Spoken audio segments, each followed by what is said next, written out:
Y'all know what's going on. It's time for another episode of Doing Time with Joe. I'm your host, Joe Bacon. Welcome to the show, y'all. In the ecosystem of the streets, some men are lions and some are jackals. But the ones who survive the longest, they're the ghosts. The ones who move in the quiet spaces between the violence, the facilitators, the men who know that real power isn't in a gun but in a secret. This is a story about a ghost like that, and about the day he was forced to become a man. His name was Adrian, but on the block, they called him Ghost. Not because he was scary, but because he was invisible. He was the man you went to for the things you couldn't get anywhere else. A clean car for a job, a flawless fake ID, a quiet room in a forgotten part of the city. He worked for every crew, but belonged to none. His neutrality was his business model and his armor.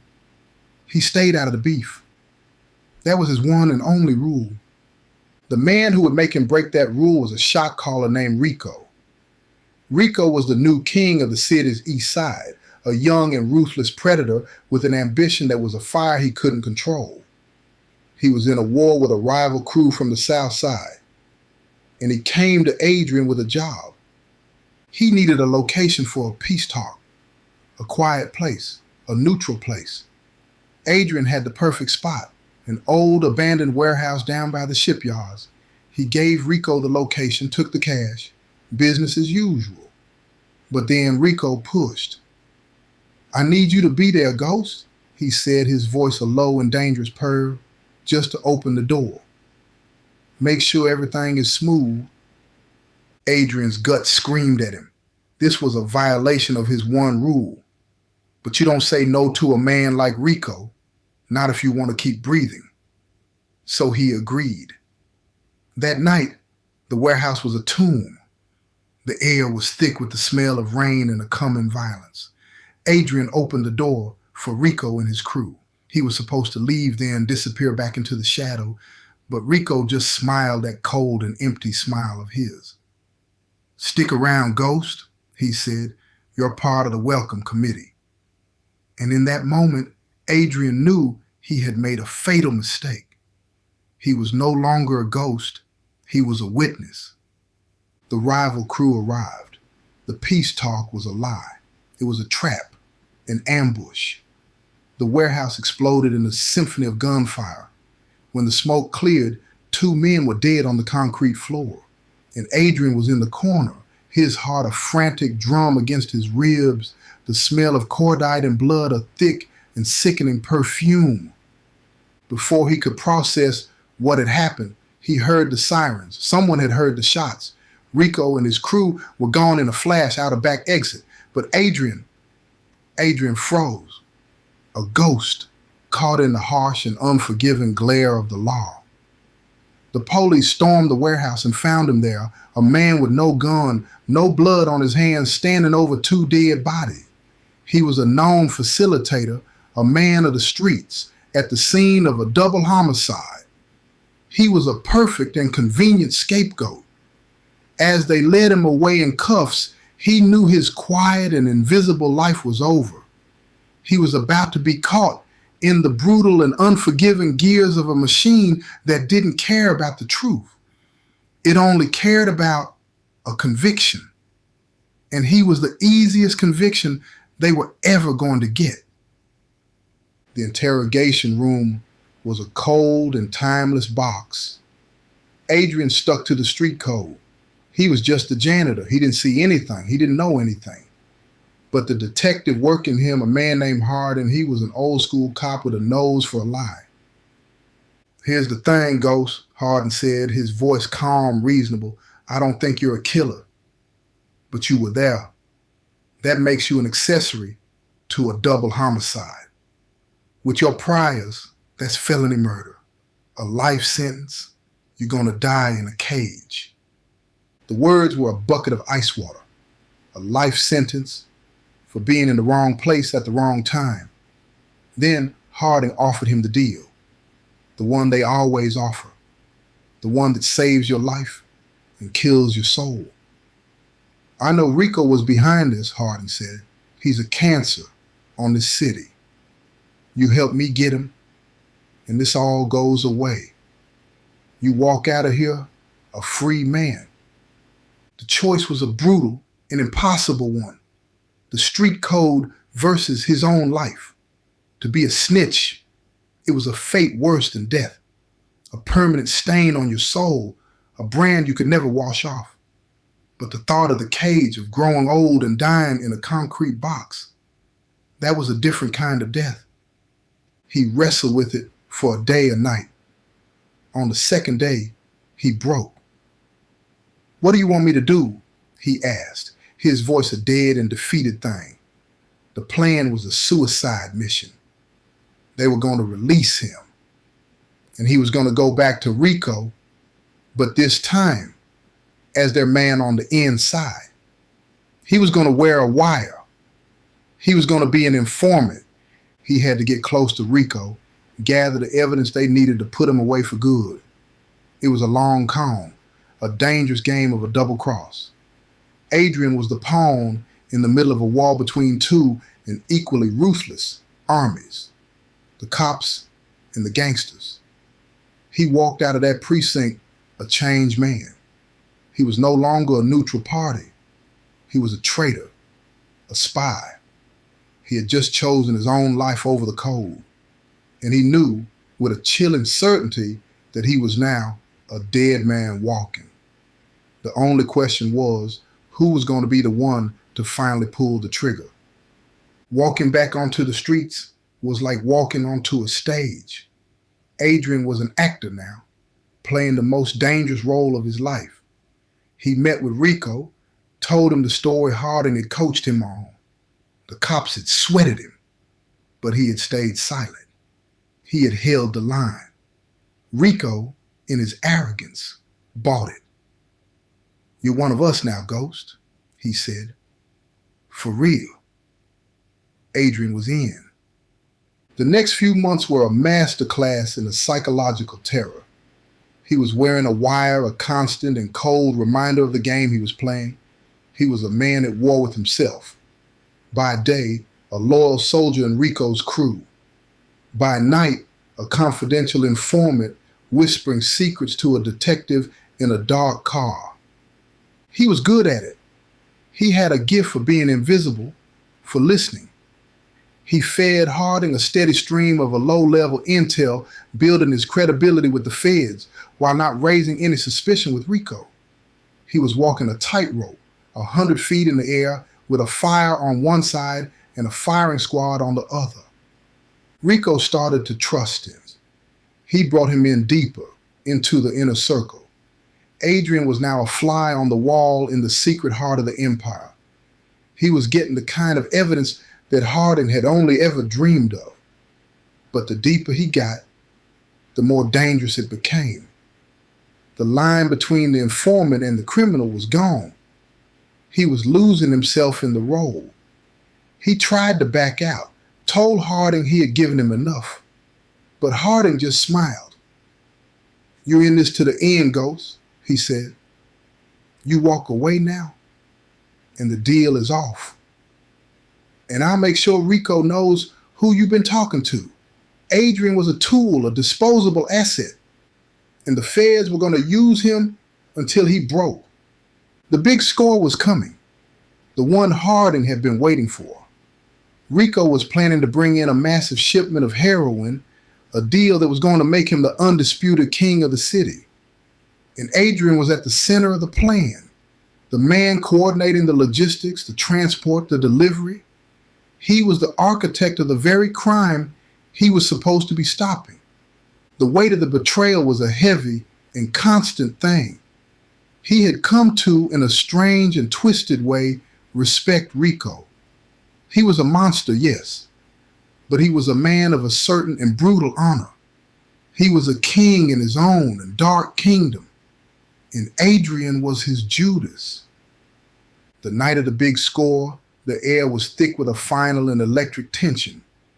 Adrian was in the warehouse, the same one where this whole and tragic story had begun. He was wearing the wire. He could feel the cold and metallic weight of it against his skin. It was a Judas kiss, Rico and his crew were there. The buyers were there. The product was there.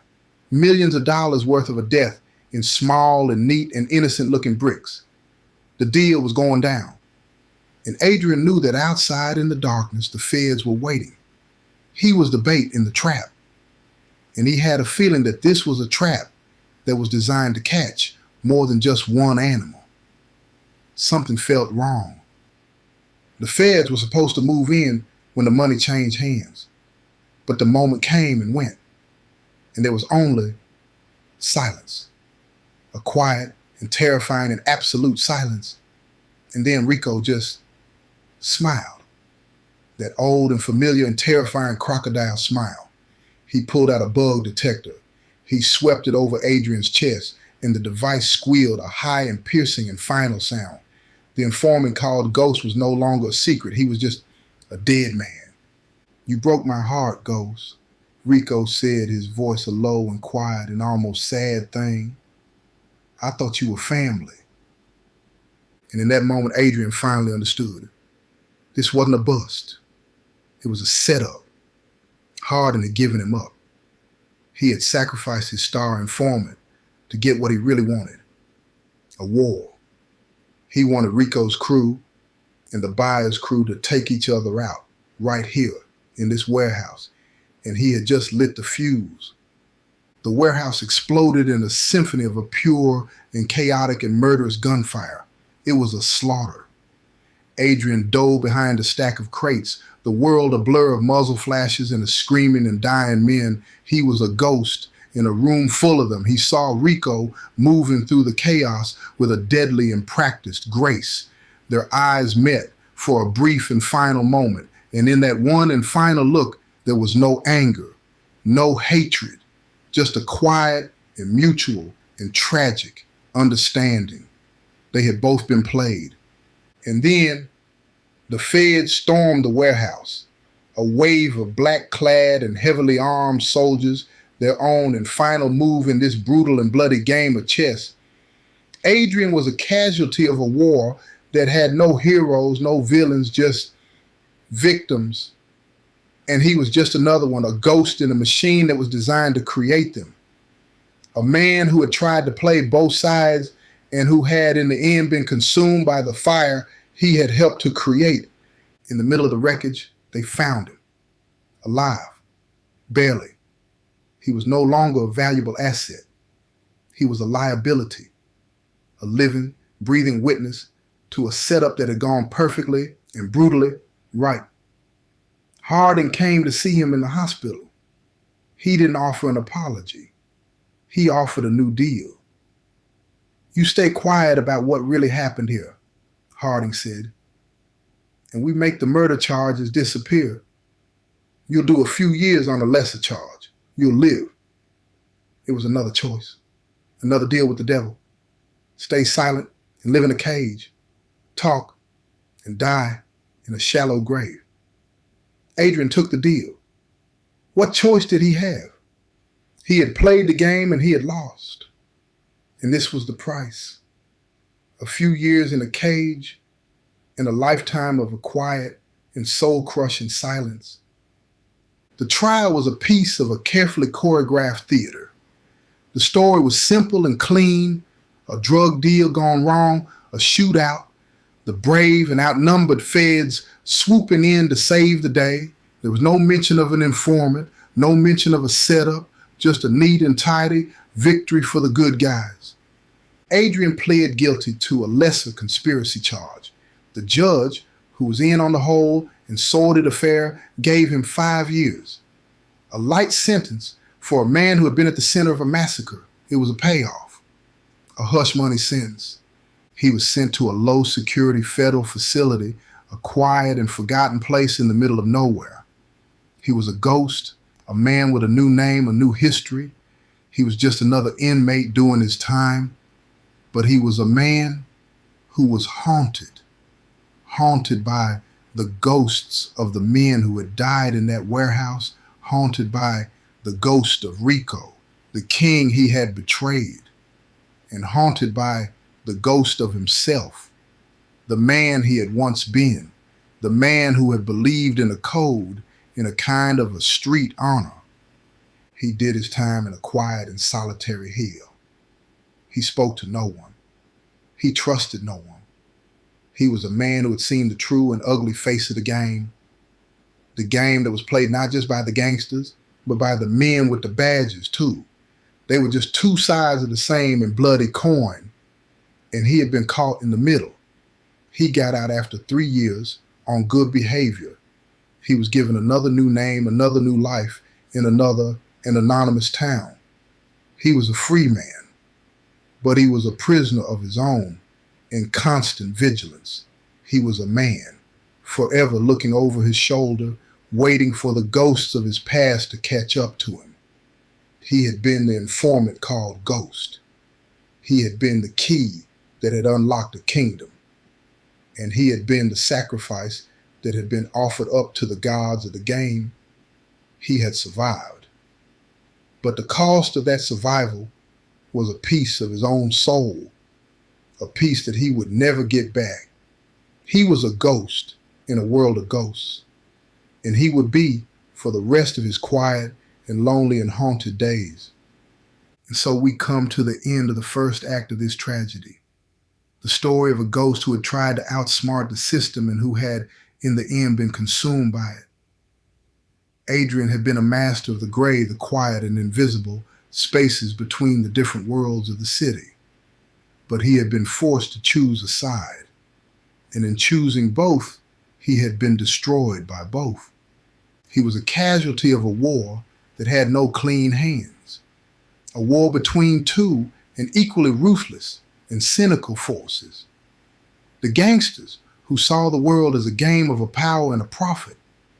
And the cops who saw the world as a game of a conviction and a career. And in that game, a man like Adrian, a man with a conscience, a man with a code, was just a liability, a piece to be sacrificed. His story is a warning about the seductive and deadly nature of the deal. The promise of a way out, of a clean slate, it's a lie, a beautiful and deadly lie. Because once you step into the grave, once you become a ghost in the machine, you are no longer your own man. You are a tool, a weapon, and you will be used and you will be discarded. Adrian was a free man now, in a way, but he was a man who had lost everything. His name, his past, his soul. He was a blank slate, a man with no story. And that is a kind of a death of his own.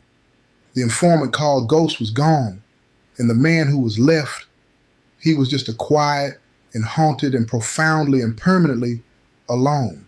This has been another episode of Doing Time with Joe. I'm your host, Joe Baker, and I say peace, y'all.